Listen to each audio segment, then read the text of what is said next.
सांगलवाडीच्या महिलांचा कल महाविकास आघाडीच्या उमेदवारांकडे।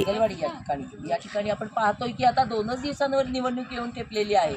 त्यामुळं जनमताचा कौल जो आहे तो बदलत चाललाय आणि फिरत चाललंय। सगळं वारं पण फिरतंय। सत्ताधाऱ्यांच्या बाजूने बरेच लोक नाखुश आहेत त्यांच्या कामावर आणि मध्ये प्रशासनाचा कारभार होता तर कुठलेही माजी नगरसेवक या ठिकाणी फिरकलेले नाही आहेत असं जनतेचं मत आहे। या ठिकाणी आपण पाहतोय की इथल्या ज्या महिला वर्ग आहे रोज त्या तक्रारींना म्हणा किंवा रोज त्या अडचणींना त्यांना फेस करावं लागतं। तर त्यांच्याकडून आपण जाणून घेऊयात की हे जे मागचे सत्ताधारी होते किंवा आपल्या भागातली प्रलंबित कामं कोणकोणती आहेत आणि ती राहिलेली आहेत तर त्याचा म्हणजे हे पाठपुरावा करून कोणाकडून ते काम होईल असं आपल्याला वाटतं।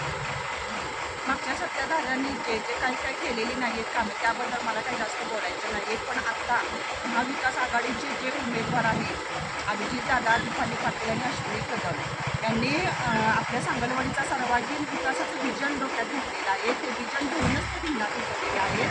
त्यामुळं आम्ही त्यांच्याकडून जास्त अपेक्षा करणार आणि ते आपल्या सांगलवाडी गावाचा पूर्ण सर्वांगीण विकास करतील अशी आम्हाला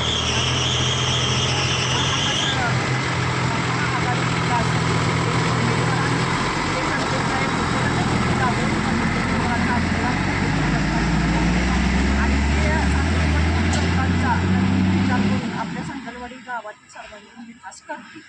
महाविकास आघाडीचे उमेदवार का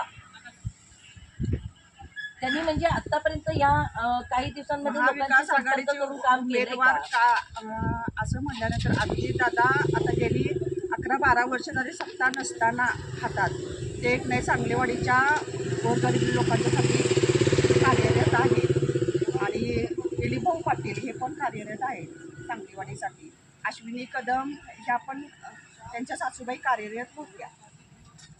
सचिन भाऊ कदम रोज नवीन विषयाचे जनक म्हणून त्यांना पूर्ण सांगली ओळखते। जिल्हा आणि जिल्ह्याच्या बाहेर देखील त्यांचं हेच काम आहे।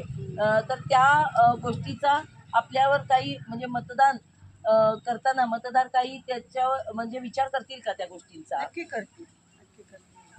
म्हणजे या ठिकाणी आपण पाहतोय की महाविकास आघाडीचे जे उमेदवार आहेत तर त्यांचं जे विजन आहे कामाचं तर ते सांगलवाडीची जनता ही म्हणजे मागणीमुक्त करावी असं त्यांचं विजन आहे। त्यात बरोबर प्रलंबित आणि रखडलेली कामं देखील यांच्या माध्यमातून पूर्ण होतील असं या जनतेला विश्वास आहे आणि त्यामुळे जनतेचं मत देखील महाविकास आघाडीच्याच बाजूने आपल्याला दिसते। धन्यवाद।